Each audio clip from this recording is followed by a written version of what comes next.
फिर क्या बताया भगवान ने, साध संगत थन भोग लगावे, साध संगत थन भोग लगावे, दिन रात करे गुण गाना, जब आवे गुरु जी धनाना, दिन रात करे गुण गाना, जब आवे गुरु जी धनाना, जब बढ़े काल जुलमाना, जब आवे गुरु जी धनाना, जब बढ़े काल जुलमाना, जब आवे हैं गुरु जी धनाना। साध संगत थन भोग लगावे और दिन रात करे गुण गाना। ये भी एक परमात्मा का विधान है, एक नियम है। इस कलयुग की बिजली पीढ़ी में जब भगवान आते हैं भारतवर्ष की पावन भूमि पे, तो उसी समय इस परमात्मा की पहचान करके सतगुरु रूप में, इससे पहले इस कबीर भगवान को कोई नहीं पहचान पाता है। केवल अपने जैसा इंसान मान के रखते हैं, कोई साधु संत महात्मा मान के रखता है, कोई अपना गुरुजी मान लेता है, लेकिन भगवान नहीं मानते, अल्लाह नहीं मानते, परमात्मा नहीं मानते। क्यों? क्योंकि उस समय हमें धर्म कर्म और शास्त्रों की पूरी जानकारी नहीं होती है। हम लोग जो पढ़े लिखे नहीं होते हैं, शास्त्रों को नहीं देख पाते हैं। उस समय ये टीवी, रेडियो, मोबाइल, इंटरनेट, गाड़ी घोड़े नहीं होते, इसलिए हम भगत भाई बहनों से आपस में ज्यादातर हम लोग मिल नहीं पाते। सतगुरु के सत्संग सुनने हम बार बार नहीं जा सकते। साल 6 महीने में कभी हमारे को सत्संग नसीब होते थे। तो बिना ज्ञान के हम लोग भगवान की पहचान नहीं कर पाते। लेकिन इस कलयुग की पिछली पीढ़ी में परमात्मा मेहर करता है, हमें ये विज्ञान देता है, टेक्नोलॉजी देता है, टेप, रेडियो, मोबाइल, गाड़ी घोड़े आने जाने के लिए, 24 घंटे मोबाइल सुनने के लिए। तो ये जो साध संगति जो होती है, ये भगवान पिछली पीढ़ी में शुरू करवाता अपने विशेष आशीर्वाद से, और साध संगति के माध्यम से ही हमारे को भगवान की पहचान होती है। और आपने असुर निकंदन रमणी के लास्ट में पढ़ा होगा, सतगुरु दिल्ली मंडल आयसी, सूती धरणी सुम जगाईसी, काग भूषण छत्तर के आगे, गंधर्व करत चलत है रागे। फिर परमात्मा ने बताया कि इस कलयुग की पिछली पीढ़ी में काग भूषण की आत्मा भी आती है, वो भगवान का भगत बनता है। काग भूषण कोई एक ही नहीं है, भ्रमित मत हो जाना कि गुरुजी तो कह रहे हैं कि अभी वो ऊपर बैठा हुआ है। अरे भाई, जिस समय इंद्र मार्कंडे ऋषि के पास में गया और मार्कंडे ऋषि कह रहा था कि महाराज ये चींटियों को इतनी गौर से क्या देख रहे हो, तो मार्कंडे बोला, इंद्र, इनमें एक चींटी ऐसी है जो केवल एक बार ही इंद्र रह चुकी है, बाकी तो कोई 1000 बार इंद्र रह चुकी है, कोई 100 बार इंद्र रह चुकी है। इंद्र के तो पसीने आ गए। बोले महाराज चींटी और इंद्र? बोले हाँ भाई, इंद्र मरने के बाद 84 लाख योनि में जाता मेरा वीर। ये भी पहले इंद्र थी, ब्रह्मा विष्णु महेश थी, राजा महाराजा थी, आज ये अपना एक कर्म भोग रही है बिना सतगुरु की शरण के। तो इसी प्रकार भाई और बहनों, वो जो इंद्र बनी हुई चींटी तो नीचे घूम रही थी, तो फिर वो इंद्र कौन था जो मार्कंडे ऋषि के पास में था? तो ना जाने कितने मार्कंडे घूम रहे हैं, कितनी आत्माएं घूम रही हैं। तो इसी प्रकार ना जाने परमात्मा हर युग में आके कितने आत्माओं को जो है नाम देता है, और हर युग में एक जो है, क्या नाम था, एक कागभूषण उसकी शरण में आता है हर युग में। जैसे परमात्मा ने क्या बताया, 30 कोटि रामा अवतारी, सीता संग रहती नारी। मालिक कहते हैं 30 करोड़ तेरे राम हो जालिए, जीत जीत के जंग ने। यानी 30 करोड़ तो राम के अवतार हो चुके हैं, ये राम आ चुके हैं। तो वही आत्मा थोड़ी आती बार बार, नहीं, आत्मा चेंज होती रहती है, बाकी वो नाम वही रहता है। भगवान ने 4 युगों की 4 डीवीडी बना रखी है। सतयुग आता है तो भगवान सतयुग की डीवीडी लगा देता है, त्रेता आता है तो जो है त्रेता की डीवीडी लगा देता है, जब कलयुग आता है तो कलयुग की डीवीडी लगा देता है, द्वापर में द्वापर वाली लगा देता है। आत्माएं चेंज होती रहती हैं और नई आत्माएं उन पदों पे आती रहती हैं। आत्मा चेंज होती है, उनके शरीर के नाम नूम चेंज नहीं होते। ना जाने कितने हनुमान आके गए, कितने राम आके गए, कितने श्री कृष्ण आके चले गए, कितने लोमस ऋषि आके चले गए। तो आत्माएं चेंज होती रहती है, भगवान सीडी लगा देता है। ये ऐसा ही चलता है, हर युग में एक लोमस ऋषि आएगा, हर युग में एक मार्कंडे ऋषि आएगा, हर युग में रावण आएगा, फिर वो सीता उठाएगा, फिर राम इतने आदमी मरवाएगा, फिर सीता लेके आएगा, फिर जंगल में छोड़ेगा, एक हनुमान जी आएगा उसकी हेल्प करने के लिए। इस सिस्टम ऐसा ही चलता है, सतगुरु भगवान ने बताया। तो भाई और बहनों, इसलिए वर्तमान वाला क्या नाम था, फिर भूल गया, वर्तमान वाला जो कागभूषण था वो तो ऊपर बैठा हुआ है, और अनेक युगों में जो और आत्माएं जो कागभूषण रह चुकी हैं, उनमें से एक आत्मा वर्तमान में जिसका फाइनल समय आ गया होगा, वो आत्मा संत रामपाल जी की शरण में आ गई होगी या आएगी, जैसा भी हो तो मालिक जाने। तो कहते हैं कागभूषण छत्तर के आगे, गंधर्व करत चलत है रागे। कहते हैं जब वो परमात्मा अपनी लीला यहाँ पे दिखाएगा। ये युग परिवर्तन 2028 के बाद ज्यादा दिन का समय नहीं बचा हुआ। तो कहते हैं उस समय जो काकभूषण वाली आत्मा है वो परमात्मा के सिर के ऊपर वो छत्र करके चलेगी और वो भगवान की महिमा गाएगी। जैसे आज आप और हम भगवान की महिमा गा रहे हैं, उनके शब्द गा रहे हैं, और पीछे पीछे अन्य जो भगत भाई बहन है, जो गंधर्व की आत्मा है, गंधर्व माने बहुत अच्छी आत्मा और श्रेष्ठ आत्माएं, काकभूषण के साथ मिलके भगवान के महिमा के गीत गाते हुए चलेंगे, भजन गाते हुए चलेंगे। काकभूषण छत्र के आगे गंधर्व करत चलत है रागे। तो भाई और बहनों, शुरुआत यही हो रही है। देखो परमात्मा के बच्चे रिहर्सल कर रहे हैं, अभी से भगवान की महिमा गा रहे हैं, और जब भगवान आ जाएंगे तो फिर तो भगवान की महिमा होगी। फिर तो उनके शब्द गाएंगे, उनके गीत गाएंगे, उनकी महिमा किया करेंगे। यही शब्द जो आज हम भगवान की महिमा कर रहे हैं, यही शब्द गाए जाएंगे भाई और बहनों। परमात्मा पहले अपना सारा काम करवाता है, और भी हजारों शब्द बनेंगे भगवान के, लाखों शब्द बनेंगे उनकी महिमा के। तो कहते हैं साध संगत तन भोग लगावे। साध संगति से ही परमात्मा कलयुग की बिचली पीढ़ी में अपने विधि विधान अनुसार अपनी पहचान करवाता है। आज साध संगतियों के जेल जाने के बाद जो साध संगतियां शुरू हुई है, इन साध संगतियों के माध्यम से ही हम लोगों ने पहचाना है कि वास्तव में सतगुरु रामपाल जी एक संत हैं, गांव धनाने का कोई जाट है, इंद्रोमाई या फिर नंदलाल भगत का बेटा है, या फिर वो पूर्ण परमात्मा कबीर साहब है, और वो तो एक परिवार की लीला कर रहा है। उसके एक ना कोई बेटा ना कोई बेटी, वो बच्चे पैदा करने नहीं आता इस गंदे लोक में। वो सतलोक का राजा इस गंदे लोक में, इस नरक में बच्चे पैदा करने आएगा क्या? वो शादी करवा के बेटा बेटी पैदा करने आएगा क्या? हमारी बुद्धि भ्रष्ट हो रही है क्या? वो तो परमेश्वर ने हमें समझाने के लिए लीला करनी पड़ती है। किसी न किसी घर में तो भगवान ने आना पड़ता है। वो चाहे मुसलमान के घर में आ जाए, कितनी बार आ चुका है परमात्मा जिंदा महात्मा बन के, मुसलमान के घर में भी आ चुका है मालिक, कितनी बार आ चुका है भगवान। नीरू और नीमा के साथ में भगवान रह चुका है, जो हिंदू से जो मुसलमान बने थे। तो वो तो मालिक की मौज है, वो कहां जाए, क्या करे क्या नहीं करे, वो तो उनकी अपनी लीला है। तो ये सात संगतियों के माध्यम से भगवान की पहचान कर पाते हैं, और फिर हम अपने भगवान को भोग लगाना शुरू करते हैं। आज से पहले अपने गुरु को कोई भोग नहीं लगाता है, अपने गुरु को क्योंकि कोई पहचान ही नहीं पाता, क्योंकि गीता जी के अनुसार भोग तो भगवान को लगता है, पूर्ण परमात्मा को लगता है। और आज से पहले 4 युगों में गुरु को कोई परमात्मा मानता नहीं, तो भोग कोई लगाता नहीं, लगाएगा तो फॉर्मेलिटी के लिए लगाएगा, वो भगवान को स्वीकार्य नहीं होगा। तो सात संगति के माध्यम से परमात्मा के नए मार्ग की 13वें पंथ की शुरुआत होती है भगवान की। साध संगत थन भोग लगावे, साध संगत थन भोग लगावे, दिन रात करे गुण गाना, जब आवे है गुरु जी धनाना। दिन रात करे गुण गाना, जब आवे है गुरु जी धनाना। जब बढ़े काल जुल्माना, तब आवे है गुरु जी धनाना। जब बढ़े काल जुल्माना, तब आवे है गुरु जी धनाना। तो भाई और बहनों, 2024 तो लगी चुकी है, विनाशकारी समय की शुरुआत हो चुकी है। आज से 2 दिन पहले ताइवान में 7.5 रिएक्टर का कितना भयंकर भूकंप आ चुका है। सुनामी की चेतावनी जारी कर दी गई है। इधर से हिंदुस्तान में चुनावों की तैयारी हो रही है।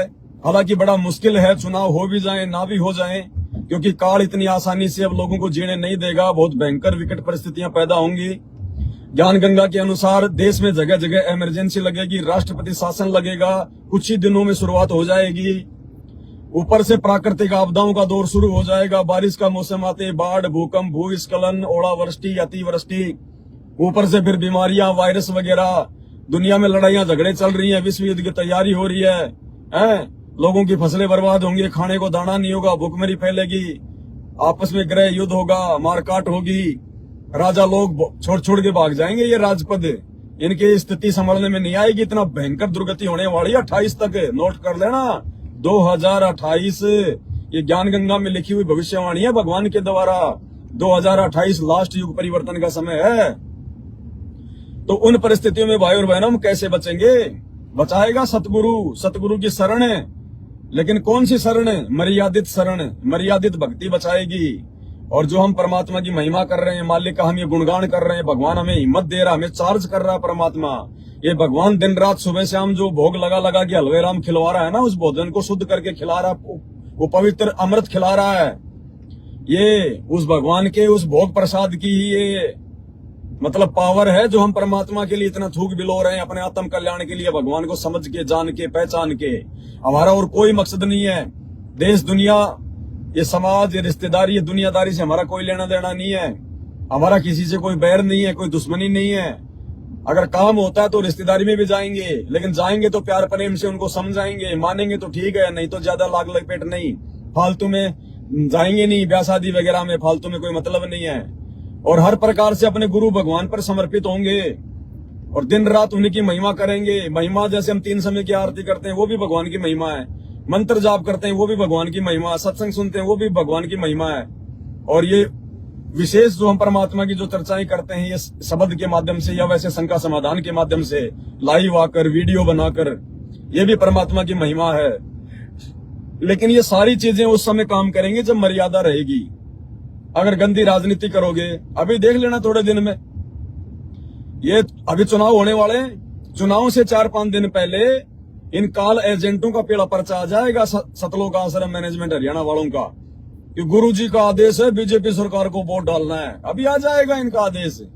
आज से पहले न जाने कितने पीले पर्चे आ गए, कभी कांग्रेस, कभी बीजेपी, कभी जेजेपी, कभी क्या, कभी इन्होंने अपने 50 फूफे बना रखे हैं, 50 फूफे। तो भाई और बहनों, हमारा फूफा एक ही है, सदगुरु रामपाल जी भगवान। हमने उसी के चरणों में पड़े रहना है। हमारी फू और फा ये दोनों परमात्मा के चरणों में होने चाहिए, राजनेताओं के चरणों में नहीं होने चाहिए। संगत का फूफा एक ही होना चाहिए, 50 फूफे नहीं होने चाहिए, कभी बीजेपी, कभी कांग्रेस, कभी जेजेपी, कभी फलाना हुड्डा, कभी फलाना कुछ नहीं। आने वाले समय में ये भगवान की भक्ति इस प्रकार से 24 घंटे उनकी भक्ति, अपना धंधा करो तो भी मालिक की चर्चा, मालिक का सुमरण, दुनियादारी को बिल्कुल छोड़ दो। फालतू में कहीं घूमने के लिए जाना, कोई पिकनिक पे जाना, बहुत सारे भगत अपने ऐसी तैसी करवा रहे हैं, आने वाले समय में मरेंगे बेमौत। कोई अपनी नई नई रमेणी कर रहा है, नई नई शादी कर रहा है, नाम भी ले रखा है, कभी मनाली घूमने जा रहा है, कभी जो है शिमला घूमने जा रहा है, कभी और जा रहा है। कोई भगत, अरे वो कबीर मठ देख के आएंगे, वो कबीर चौरा देख के आएंगे, चलो मगर चलते हैं, घूम के आते हैं। तुम्हारा बाप बैठा है मगर में, वो कबीर मठ में तुम्हारा बाप बैठा है वहां पे, अभी वो धंधा शुरू हो रखा है वहां पे। अरे भगवान तो यहाँ बैठा हुआ है और तुम उस ब्राह्मणी की तरह चादर चढ़ाने जा रहे हो जगन्नाथ पे। तुम्हारी दुर्गति होगी, दुर्गति। भगवान तो तुम्हारे घर में आके बैठ गया। जिस घर में सतगुरु रामपाल जी भगवान का दरबार लग जाता है तो भगवान उसके घर में आके बैठ जाता है। और तुम भगवान को ढूंढने के लिए जो उनकी छुड़ानी जा रहे हो, मगर जा रहे हो, बनारस जा रहे हो, ऐसी तैसी होगी, ऐसी तैसी। ध्यान रख लेना, ये परमात्मा है, ये भगवान एक समय तक मौका देता है, उसके बाद में ये नकेल जब टाइट कर लेता ना तो फिर भयंकर दुर्गति होती है। फिर आज जितने भी लोग जो ये गंदी राजनीति कर रहे हैं, इस मैनेजमेंट के कहने पर, इन आश्रम वालों के कहने पर, जितने जितने लोगों ने ज्योति पाठ करवाए और उन लोगों का पैसा जो राजनीति में बर्बाद हुआ है, गुंडू की सीबीआई जांच में बर्बाद हुआ है, जाट आरक्षण में बर्बाद हुआ है, मैनेजमेंट ने अपनी मौज मस्ती में जितना पैसा बर्बाद किया है, गिन गिन के। भैया परमात्मा का विधान है, भगवान अगर अपना विधान तोड़ेगा तो फिर वो भगवान नहीं कहलाता, वो भगवान नहीं होता, फिर वो दोगला होता है, सृष्टि का नियम टूटता है। तो भैया जो परमात्मा ने वचन निकाल दिए ना, वो वचन उनके सिद्ध हैं। जितनी गलतियां जिसने की हैं, परमात्मा के जेल जाने के बाद में उसी अनुपात में गलतियों की सजा भुगतनी पड़ेगी। और तुम तो भुगत रहे हो भैया। वो धनाना आश्रम पूरा बना नहीं, उससे पहले तो 3 मर गए वहां पे ट्रैक्टर ट्रॉली के नीचे दब के सेवा करते करते। क्यों? भगवान सो रहा था क्या? भगवान अंधा है क्या? भगवान को मालूम नहीं था क्या? लेकिन भगवान क्या करे जब भगवान की आंखों के सामने, जब भगवान के सामने तुम उसकी नहीं मान रहे। भगवान की मानने का मतलब है भगवान ने हमें अपना ज्ञान दे दिया, सत्संग दे दिए, नियम दे दिए। अब जब तुम उनके सत्संग ढंग से सुन नहीं रहे, सुनते हो तो तुम उस पर चलते नहीं, अमल नहीं करते, भगवान का कोई वचन नहीं मानते, कोई मर्यादा नहीं निभा रहे। वहीं धनाना आश्रम और वहीं 50 लाख का बैडमिंटन का स्टेडियम बनवा दिया। तुम्हारी बुद्धि भ्रष्ट हो रही। तुम सवाल क्यों नहीं करते कि तुम जाना क्यों नहीं छोड़ते तुम पाखंड की जगहों पे जहां तुम्हारे गुरुदेव की मर्यादाओं को तोड़ा जा रहा है? आने वाले समय में क्या जवाब दोगे परमात्मा को? जब आएंगे परमात्मा हिसाब मांगेंगे तो भैया दुर्गति होगी, दुर्गति। जिसने जितना सहयोग किया है, किसी ने 1 रुपए का तो किसी ने लाख रुपए का, उसी हिसाब से उन भक्तों को नुकसान भी उठाना पड़ेगा। और आए दिन अकाल मौत मर रहे हो भाई, आए दिन अकाल मौत मर रहे हैं। 12 एक साथ मर रहे हैं संत रामपाल जी के भगत। 12 2019 में हिसार की तारीख पर जाते समय महाराष्ट्र के लातूर जिले के 2 बसें भर के भगत आ रहे थे। रास्ते में सुबह के 3 बजे राजस्थान के नागौर में काला सांड सड़क के आगे आ गया, बस टकरा गई। 13 भगत मरे। 13 भगत जयपुर रेफर किया गया उनको पिकअप में डाल के पशुओं के चारे की तरह उनको लाश को महाराष्ट्र लेके गया।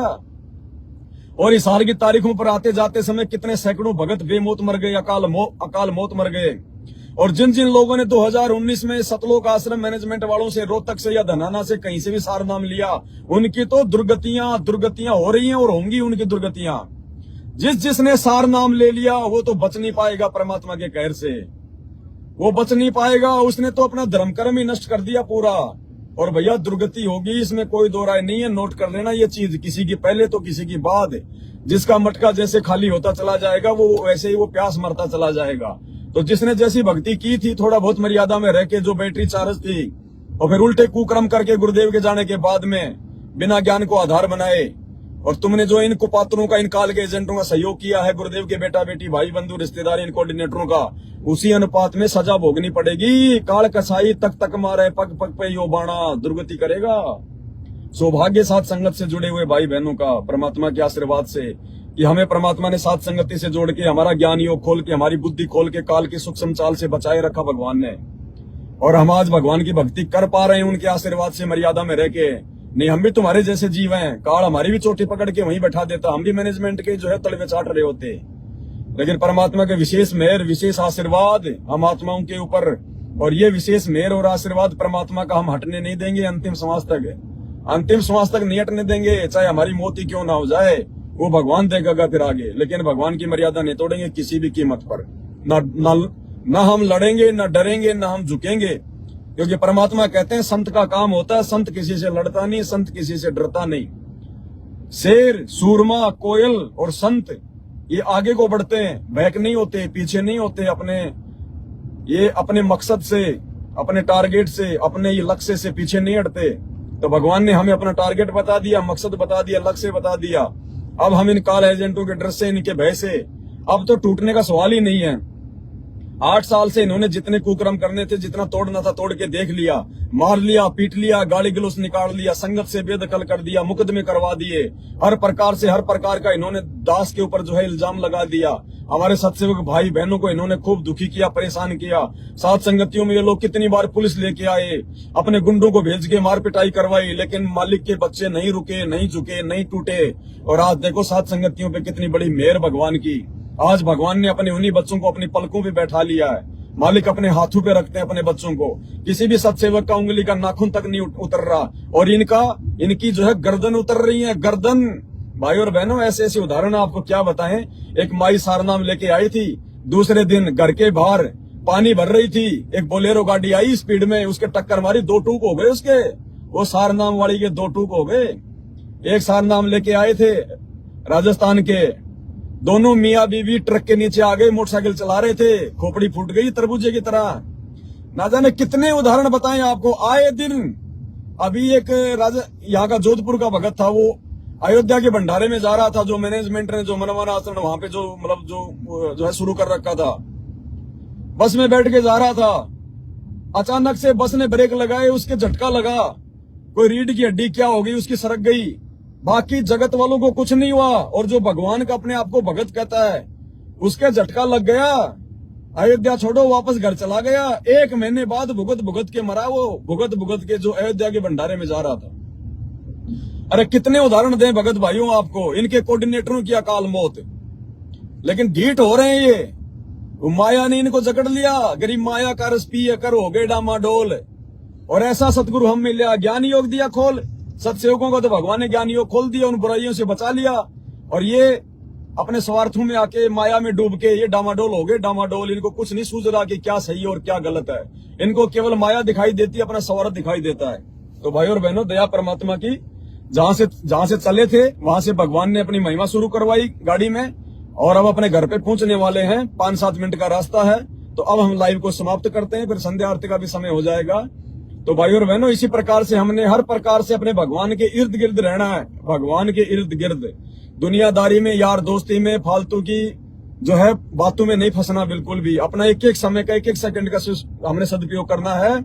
वर्तमान का जो समय चल रहा है ये बहुत ही क्रिटिकल स्थिति है, बहुत ही भयानक स्थिति है। इस समय मर्यादा हटी, दुर्घटना घटी। इस समय की गई गलती से सतगुरु इतना नाराज होगा जो आज से पहले नहीं हुआ होगा। और अन्य जितने भी भाई बहन हैं जो मैनेजमेंट से जुड़े हुए हैं, फर्जी आश्रमों से जुड़े हुए हैं, दास की प्रार्थना है, अभी भी समय है 18 अप्रैल तक। 18 अप्रैल 2024 तक समय है, उसके बाद परिस्थितियां बिगड़ जाएंगी। हो सकता है घरों में कैद हो जाओ, हो सकता है तुम्हारा संपर्क जो है वो कट जाए, कुछ भी हो सकता है। भविष्यवाणियों के अनुसार 18 अप्रैल तक का समय है। जितनी आत्माएं उस काल के जाल से निकल के साथ संगति से जुड़ सकती हो, जुड़ जाओ। भगवान से अपने तमाम जाने अनजाने वाले कर्म कुकर्मों की माफी मांग लो। वो परम दयालु है, संभाल लेगा, सुधार देगा, बच जाओगे, अपने परिवार को बचा लोगे। नहीं, आने वाले समय में जब त्रैमाम धरती पर बचेगा, तुम भी ऊपर हाथ करके रहोगे। ऊपर हाथ करके गुरुजी नहीं आएगा बचाने, गुरुजी उसी को बचाएगा जो गुरुजी का आज जो आज गुरुजी का बन के चलेगा, और आज जो राजनेताओं का बन के उनके तलवे चाटेगा, गुरुजी के परिवार के तलवे चाटेगा, कुपात्रों को दान धर्म का पैसा देगा, उनके हर कर्म कुकर्म में उनका सहयोग देगा, तो भगवान उस घर के नजदीक में नहीं फटकेगा। वहां तो काल पहले से कुंडली मार के बैठा हुआ है कि जैसे समय आएगा तुरंत फन मारेगा उठा के। तो आज सतगुरुदेव की महिमा में केवल इतना ही, फिर मालिक दया करेंगे, आते रहेंगे। बंदी छोड़ सतगुरु रामपाल जी भगवान की जय हो।